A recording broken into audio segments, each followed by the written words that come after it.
The following is a special presentation of Tony Kurre Radio. Welcome back to another Home Field Advantage. I'm Tony Kurre. We've got two beautiful faces here on our YouTube channel. Of course, this is a show you can hear at least 5 days a week on the TKR app. Thanks to 100,000 folks who downloaded TKR. Great classic rock and roll, 18 different podcast shows. And of course, wherever you get your favorite podcasts, we're available on every major industry out there, including our YouTube channel. Teresa Autrey to my left. Of course, she's with Keller Williams, 294-4210, 294-4210. She's been in the business for well over 3 decades. Does fantastic work. Good friend of mine. Happy to do Home Field Advantage. And we have a special guest on this particular podcast, Matthew Gregory, also known as the King Flipper.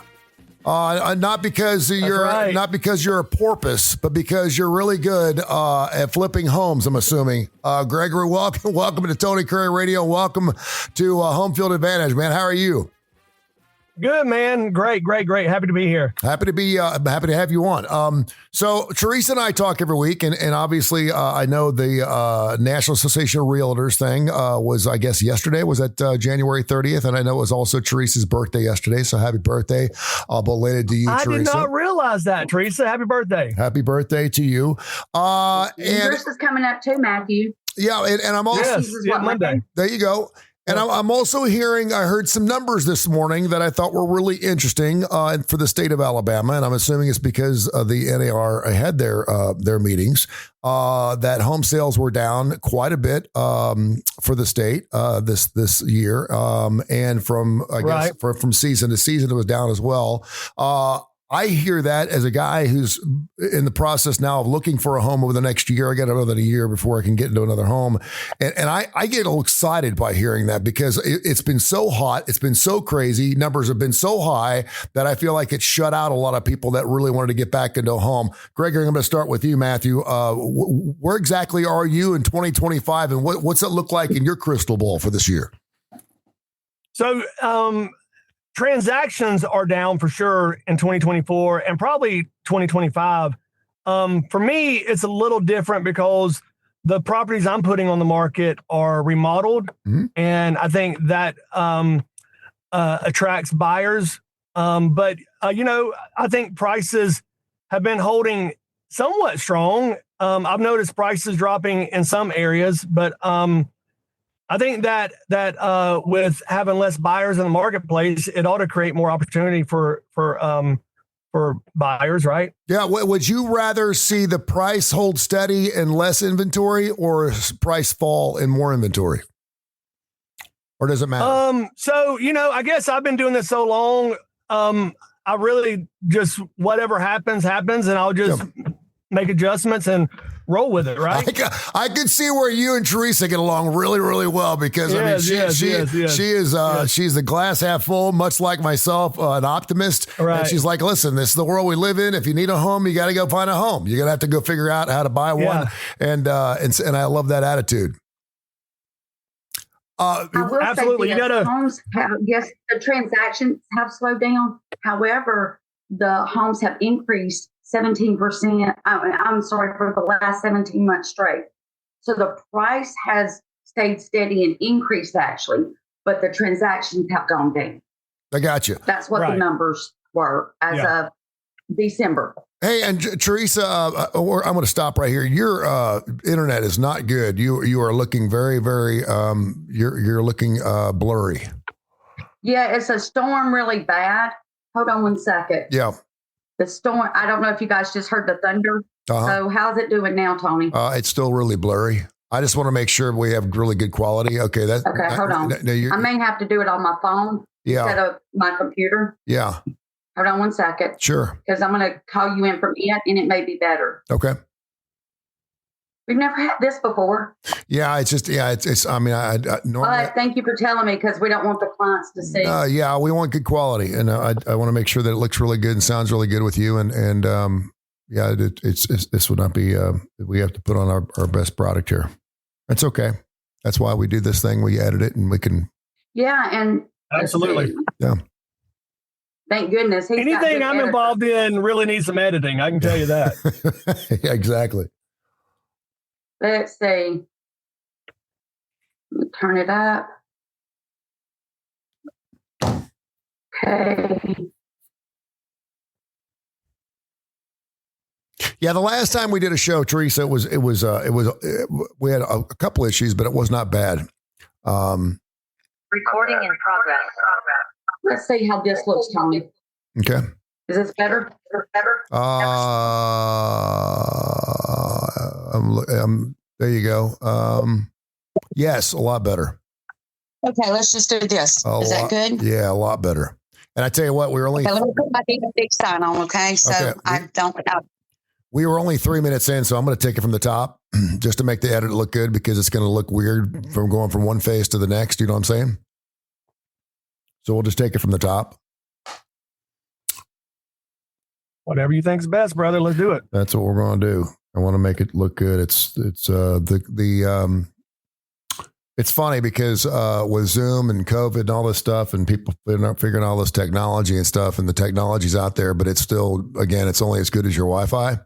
Or only as good as your internet. You can Right. be the best in the world, but if your internet sucks, and if I'm in an internet business, and so man, I pay out the nose to make sure that I got a generator, I got everything that backs it up in case my power goes out and stuff. But it's amazing people can have a $15,000 computer, and if your internet sucks, it doesn't matter. Yes. It doesn't matter, man. No bueno. No, yes. No bueno. No good. All right, I think she's got to try to hook back up again. But she's talked very, very highly of you, man. She talks about what a great seller you are, and your business must be just booming. Man, it's been good. Started many years ago, and I just love real estate, love what I do, love flipping houses, love buying property, things like that. So how long you been doing it? Man, me and my wife got married in 97. I bought my first house in 98, full time since then, 98. I was 20 years old. Wow, that's fantastic. Good for you. Yeah, man. That's great. So 1,600 Can you flips. see me? Yeah, I can see Birmingham. it. Yeah. That's fantastic. Okay. All right. Thank you for your patience. We good? Is this better, Tony? Yeah, that's much better. Yes. Yeah. If you can put your phone down so you don't wiggle around, that'd be great. What? Me not move? Let's see. There. That's better. Thank There you you. go. Sorry. There you go. All right. All right, here we go. All right, everyone good? All right, Good. here we go. In 3. Yeah. Huh? Perfect. Yeah. I just didn't like the angle. Sorry. Okay. There you go. Okay, good. All right, here we go. In 3, 2. Welcome back to another Home Field Advantage. I am Tony Kurre, of course, here on Tony Kurre Radio. To my left is our special guest, Matthew Gregory. He is known as the King Flipper. We'll talk to him in a second. Of course, down below is Teresa Autrey, who just celebrated her birthday, by the way. She turned 29 again yesterday. Happy birthday to you, Teresa. Matthew has one coming up on Monday, so happy birthday, Matthew. There you go. Hey, thank you. Happy birthday, Teresa. 294-4210, 294-4210. She's with Keller Williams. She's been in the real estate business for well over 3 decades. Does fantastic work. And I've known her for well over 3 decades, too. So that's why she's on TKR, because she's the best. And so happy to have Matthew Gregory on, too. And I want to start by welcoming you both. First of all, I was listening to another show this morning, and I know the National Association of Realtors just had their big meetings this week. But I had heard in the state of Alabama that the numbers for sales of homes was down drastically, not only from year to year, but certainly from season to season. And as a person who is looking for a home or will be looking for a home, I feel like I've kind of been shut out. I mean, I can't afford the current marketplace right now. Seems like everything's just the prices have gone up, but they're not coming back down again and again. It's really difficult to find a place to live. Teresa, you mentioned that last week, how many thousands of homes were actually short in this town. So when I hear that news, I get a little excited. And I'm going to start with you, Matthew. What's your thoughts on what you've heard, and why do you think it's like that? And what does that mean for the real estate business? So I think transactions have been down 2024 with the higher rates, and but inventory is still low. It's starting to build back up. But for me and my business, I think what helps me keep ticking along is the properties I put on the market are remodeled and ready to go, move in ready. And I think that's what makes a difference for a house that is flipped. And Teresa, I know you kind of looked into your crystal ball last week. No big surprises for you because that's what you talked about last week. You already knew the news. Yes, the transactions were down as far as numbers, but the actual increase in price on houses over the last 17 months has gone up every single month, whether it was minor or major. However, some of the local markets experienced a dip toward the end of the year, but we're still, like I said, we're still short. And it's thank goodness to people like Matthew, because like yesterday was a good day. We had talked about a first-time home buyer I had and finally got her under contract last night. And then we've got to come in soon on one of Matthew's houses because there's just not enough inventory. So I'm grateful for flippers and for investors like Matthew.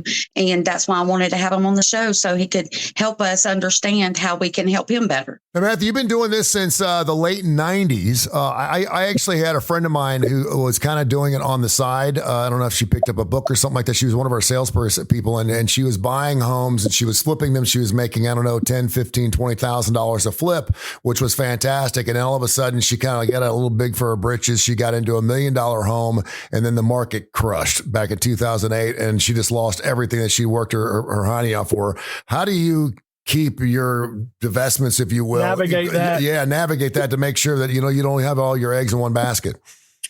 Well, in 2008, it was a different animal. A lot of people hit a hard times in 2008. But as far as me, I try to have like any given time, I'll have 25 or 30 flips going. So I try to be spread out in multiple areas, multiple price ranges to hopefully get have enough inventory going out to where I can attract buyers. But yeah, it's always scary. And when you get into bigger projects, it can really, the more money you have invested in a property, the more risk too, right? Yeah. So I think because I've been in the marketplace, in our market as much as I have, I kind of know those areas that tend to sell quickly, and I try to stay in as many of those areas as possible. So how do you two work together? Obviously, you got a real estate person down there. You got a person who I guess you consider in real estate, and you're actually flipping the homes. But where do you guys actually cross paths? Teresa? Well, yeah, go ahead. Okay. Yeah, Teresa, where do you cross paths at? I'm going to let Matthew go ahead and talk first. They hear enough of me talking, so let's let our guests talk. Okay. Go ahead, Matthew. Okay, the way my business model works is I work with, as many realtors as possible, and whichever realtor brings me the deal can relist the property. And I've been lucky enough to have Teresa bring me probably 10 deals probably over the past 5 years, and we work well together. I'm very grateful for her. There you go. We talked last week about the difference between homes that are already there and obviously new construction. And you don't really look at the new construction thing. And you I know you're a flipper, but would you ever look at new construction? Would you ever look at selling homes, or do you do that as well, or do you only do flips? So, in the 26 years I've been doing this, I've done probably 1,600 flips, but I've also done probably 25 new builds. So for me, it's kind of a different animal. It's probably easier to scale as a builder, but the time frame of a flip, you can be in and out of it in 2 to 3 months.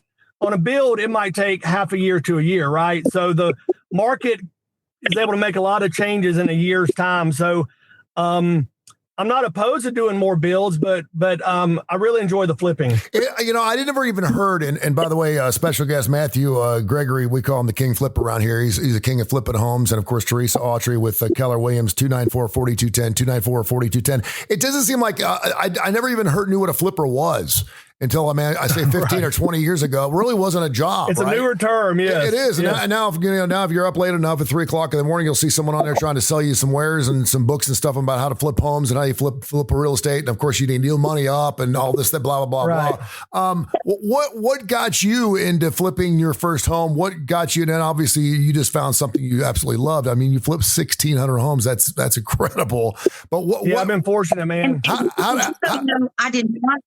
I I didn't ask him to ask you about new construction. My background, I think, helps with mine and Matthew's relationship because we can see how, you can back yourself into it. My new construction helps with that. Yeah. But Matthew, I promise I did not tell him to ask you that question. No. Hey, that's all good. I've been trying to get construction for 2 years. No, I'm trying. I'm just trying to learn here too, and I want the people to listen to the show, obviously, to learn about the marketplace as well. Yeah, Tony, how it all started was this. I was young. I had never heard of the term either. It is a newer term. Me and my wife were married young, wanting to buy a new house. We bought a fixer-upper because that's really all I could afford to buy, right? Yeah. So when we moved in, it needed some work. So we started working on it. It had, ugly green carpet, but under that ugly green carpet was beautiful hardwood floors, and started painting walls, overgrown shrubs in the front, working on the landscaping. And many months later, we had the house reappraised, and I could not, it had so much equity. I was like, man, there's an opportunity here to buy and flip houses. Mm-hmm.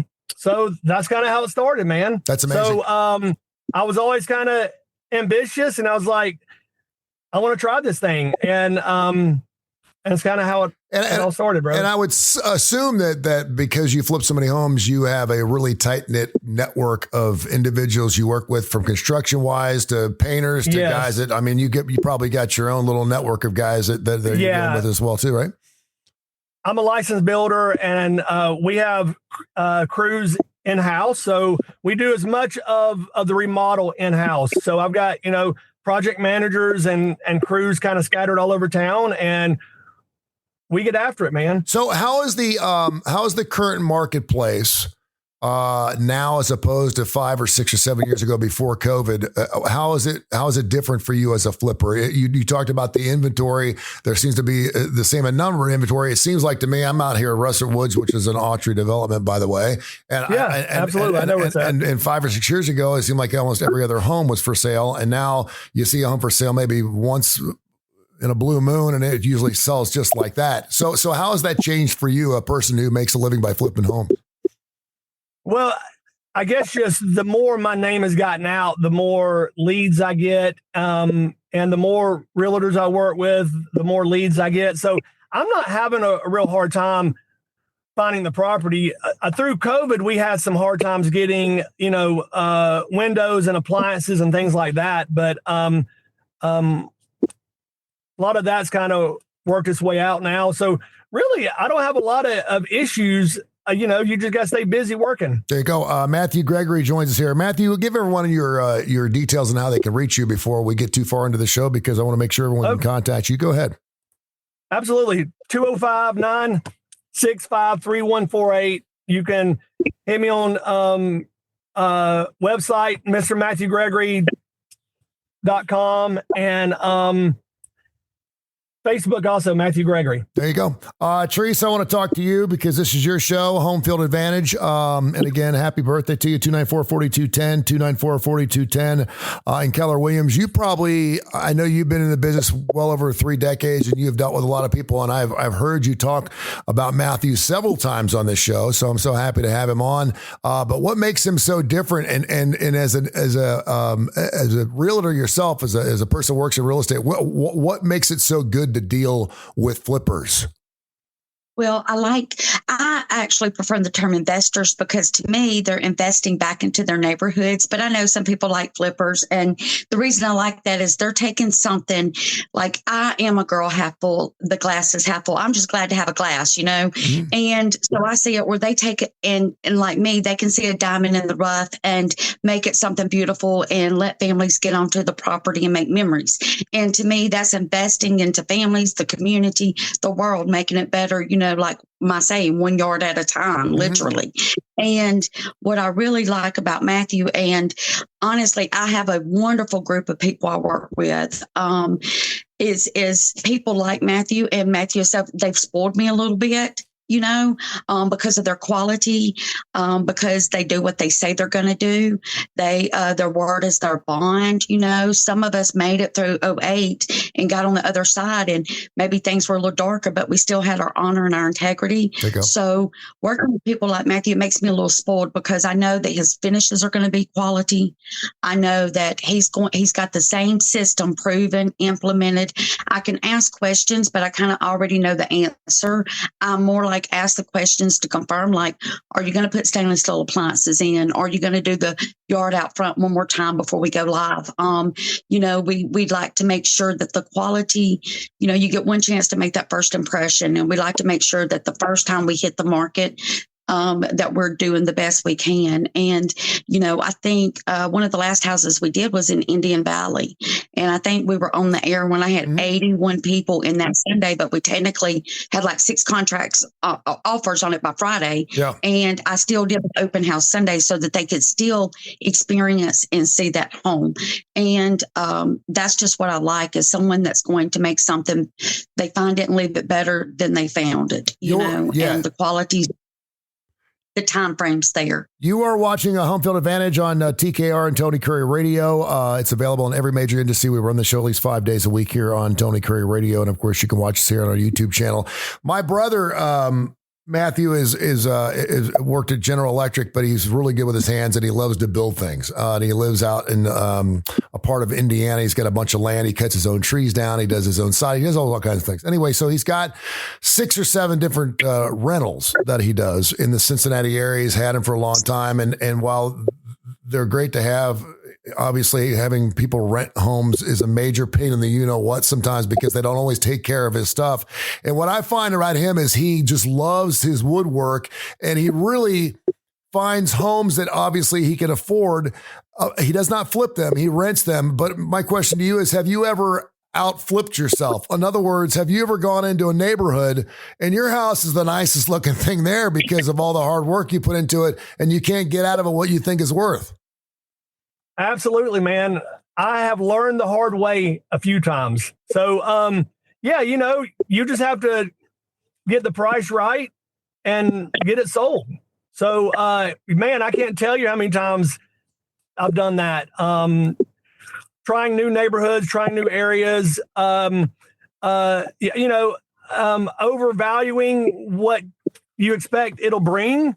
It happens sometimes, but with me, it's why I love to spread out. So I have my risk spread out in many areas, right? So if that happens, 1 out of 25 or 30 houses, it's not the end of the world. Yeah. What is something that would surprise the average person on the type of value you can get out of something? What is something that you invest in a home, or you fix in a home, that you can flip and really make a lot of money, a lot of overhead on? Obviously the kitchen and the bathrooms are very important. The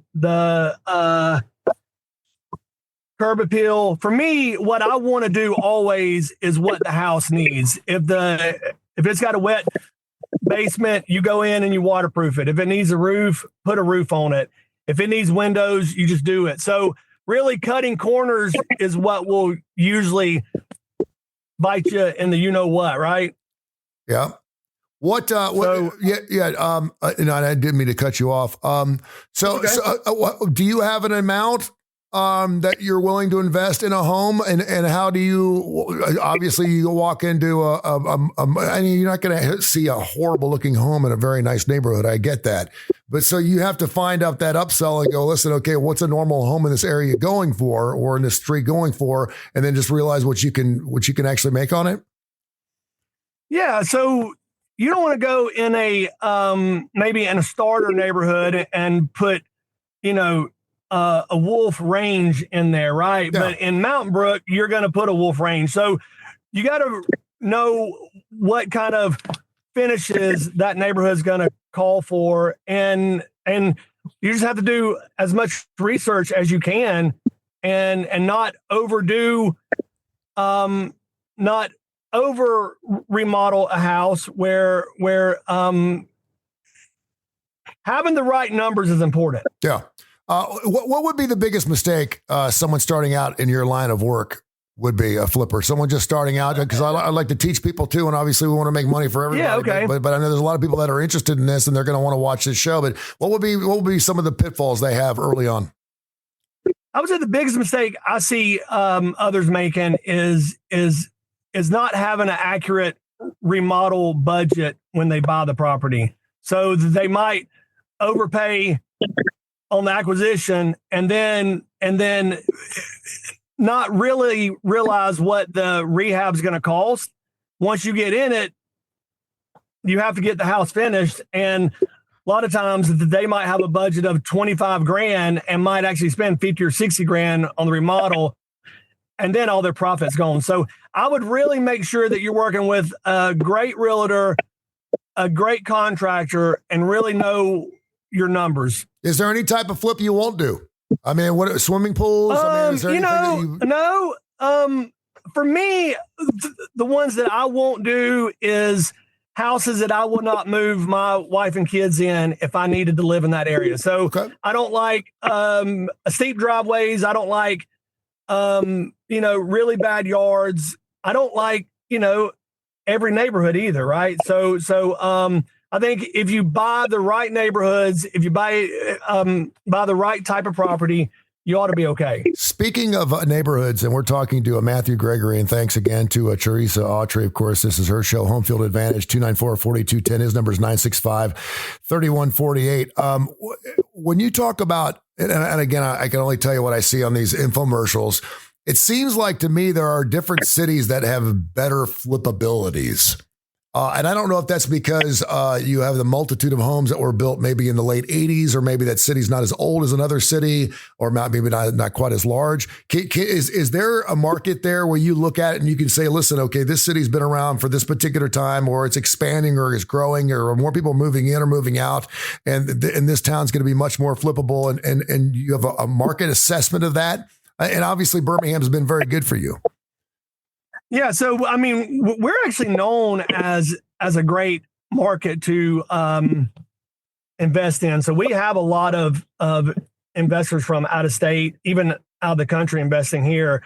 Where I would probably stay away from are the markets that the price of the real estate is so high, it's almost out of reach, So I think our market here is great for it. Yeah, there you go. Teresa, as always, you're fantastic. And again, I keep saying happy birthday because I know how much birthdays mean to you and me. And we used to celebrate our birthdays together a lot, as a matter of fact, because my birthday comes up in March. And of course, Matthew having one coming up on Monday. If someone was wanting to get into the business that Matthew's in, Teresa, and you're wanting to work with that individual, what would be some of your advice to someone that wants to get into flipping homes? I would, when I got into real estate, I was 19. And even though my family had done it for like generations, I would say get good mentors if you can. Maybe work under somebody who's done it, a proven task. I don't know if everybody's thoughts are the same, but I like being a broker. When I wanted to be a broker, I was already working with Remax and Robert Scott and Bill Martins, and I just got to see how they interacted daily with everything that they did. And, so I would say go to work for, mentor, get affiliated with, join mastermind groups. I would just say surround yourself with the more knowledgeable people, be humble, ask questions. I know people get frustrated with me because I ask questions, but I love learning new things, and I know what to look for also. But also I like to know, how does the person, like the investor and the flipper, how do they like their contracts written? What do they consider a good, clean contract? What can I do to make their life easier? So I tell them, figure out your non-negotiables, get with a good mentor, join some mastermind groups. And I used to always say it's cheaper to learn on someone else's dime. Like if you're working for someone, then you're learning everything that they know almost subconsciously. And then you can take the good and then, but also the biggest thing for me, I would say, to stay humble. And when you make a mistake, and I've done this, I've made mistakes. Certainly, God knows it. I know I've learned more from the mistakes I've made than my successes. But I would say learn from your mistakes and then pivot fast. There you go. When you make a mistake, realize you're in the middle of something that you don't know about, don't be prideful. Just be humble and say, hey, I need some help. Can you help me figure this out? Or give me a different perspective. Or, Matthew, you've got a great wife, and I know you get the opportunity to bounce a lot of ideas off Rebecca, but I'm not married. So I have to seek opinions of other professionals and say, hey, guys, what would you do? And when you get to that, I'm a prayer, so I would always seek, biblical consciousness, and then I make the decision. And you got to learn to live with those decisions. And if you make a bad one, then you got to pivot again. But I would just say, you don't know what you don't know until you learn it. And some of this truly is feet in the street. Yeah, and Matthew, let me say Great this. advice. Yeah, she's great, and I love. She always gets back to the biblical because I know where her roots are, and it all starts there for me too. I'll just say this because we started the show 25 minutes ago, and I felt Matthew come through the phone. And I don't think people realize, particularly through COVID, everybody, you too, Teresa, but I've gotten used to you, but everybody thought during COVID that they could figure out a job, they could create their own business and work from home. Everyone was working from home. They like working from home. They didn't want to go back in an office building. And so we had more businesses that were created. And I'm not just talking about from business homes, but people started starting their own businesses. And of course, small businesses make the world go round. I started my small business about 6 years ago.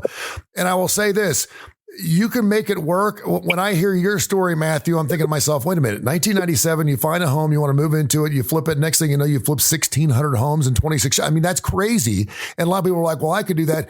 You got to work your ass off. I mean, you got to work.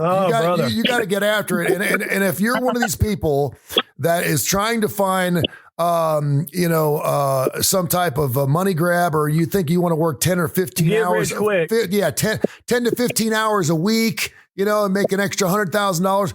It don't work that way. I mean, it doesn't matter whether you're selling, real estate or perfume or insurance. Yes. The harder you work at it, the more money you're going to make. And there's outliers and everything. Some people just get into something, they absolutely love it, and they go full board, and they're making $1 million a year doing it. But most people, they get in and I didn't realize I had to work 50 hours a week doing this stuff, and you have to work your ass off. Yeah. What I realized early on is I was born to do this. That's awesome. And what's great is when you find what you're born to do is your purpose, and you're good at it and it's profitable, it's like the perfect storm, right? What were you doing before? What were you doing at the age of 20 before you got into flipping homes? Dude, I was a kid. Yeah. I didn't really have a plan. I was a kid. Yeah. That is fantastic. I love that. Yeah. Working in my mother's business. There you go. Family business back then. Yeah. Final question. So, I learned a lot from her also. So, yes. No, she's fantastic. And I've learned a lot. And I'm not even in real estate, but I'm going to allow Teresa to walk me through the progress because I've had homes all my life. I went through a messy divorce. I want to get back out there. I want to buy a home so bad. I know the neighborhood I want to be in. She knows what neighborhood it is, but I'm not telling anybody because I don't want anybody to grab my home. Matthew, final question. You mentioned the fact that you're a builder. And you mentioned at 20 years old, you were just that's another, seems like a passion of yours. And right now, Teresa's telling me that we're 15, 16, 17,000 houses short in Birmingham. Birmingham's one of many cities. And I know that we've got a major issue in this country because we don't have enough places to live. And she brought up a really interesting point last week. She said, I think people out there think that builders make a lot of money. And they don't. You have to sell a lot. You have to build a lot in order to make a living. So have you ever considered the difference between building a home and selling them and being a builder for yourself as opposed to actually flipping other people's stuff? Is that something you've thought about? Is that something you totally don't want to get into? Do you mean like building spec homes? Yeah, like building your own development, Matthew. Okay, Matthew Gregory Homes. It's almost like this. There's so many opportunities out there that I can't do it all, right? So I kind of just have to pick and choose what what I like the most. And I truly am doing what I love doing, right? So I was born to do this. I'm always open to opportunities as far as building neighborhoods. That's probably the next step I would like to try to do, but it's not like I'm idle on the sidelines right now either, so you only have 18-hour work days and you just do all you can, right? There you go. Teresa, you got anything you want to add to this fantastic show? Go ahead. Well, I want to thank Matthew and thank you, Tony. But also, Matthew has passions like I do, and we always believe in community involvement. So I asked for him to take a little blurb, maybe a minute or two, to just talk about one of the affiliate that he's associated with and is prideful and part of, and I know it's making a difference. And Matthew, I did want to say, when I was at the service, I heard this voice, and I'm on that flight coming down the stairs, and she's like, Teresa Autrey. And I was a little embarrassed because I was like, who is screaming my name? Why are they screaming my name? And it was Miss Haley Rugg, who was on staff there. And I had known Haley and helped her get into some good stuff. And wow, what a small world. So do you mind? Right? At the Love Lady Center. So my mother just passed recently, but she started the Love Lady Center 22 years ago. So it's a great organization, great ministry, helping many women, and kids.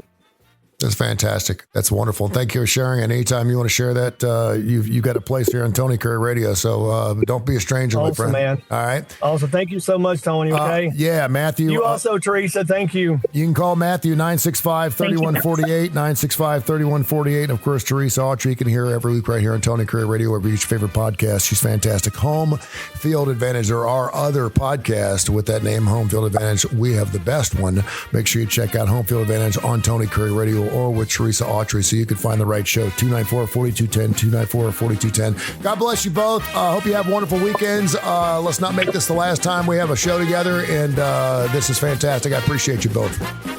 Awesome, Tony. Roll Tide. Thank you, brother. Bye. This has been a special presentation of Tony Kurre Radio.